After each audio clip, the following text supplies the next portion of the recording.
दादाची शाळा मला वाटते खूप एक मोठं म्हणजे एक तुझ्यासाठी म्हणू शकतो एक तू त्या मुलांना दिलेलं गिफ्ट आहेस.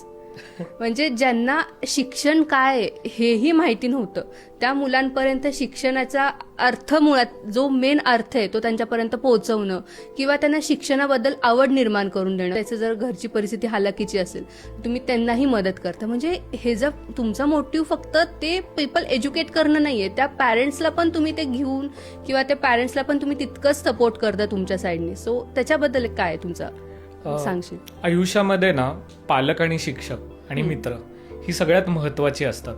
पालकांचा रोल आपला ना फक्त आहार, पोषण आणि संस्कार. संस्कार कमी म्हणूयात आपण.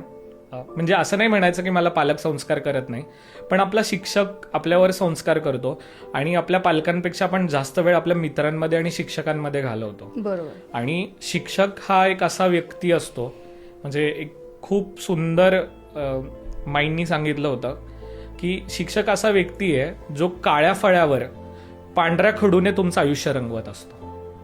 मग जेव्हा हा शिक्षक तुमचं आयुष्य रंगवतो ना, तर त्याने फक्त तुमच्या अभ्यासाकडे, तुमच्या शिक्षणाकडे नाही बघायचं, तर त्याने तुमच्या ओव्हरऑल डेव्हलपमेंटकडे, म्हणजे तुमच्या अगदीच पोषण आहारापासून तुमच्या घरातल्या ज्या आधी असे शिक्षक होते म्हणता येईल, अजून सुद्धा आहेत काही. आता त्याचं प्रायव्हेटायझेशन आणि कमर्शियलायझेशन झाल्यामुळे ते शिक्षक आता कुठेतरी कमी वाटतात, पण असे शिक्षक आहेत.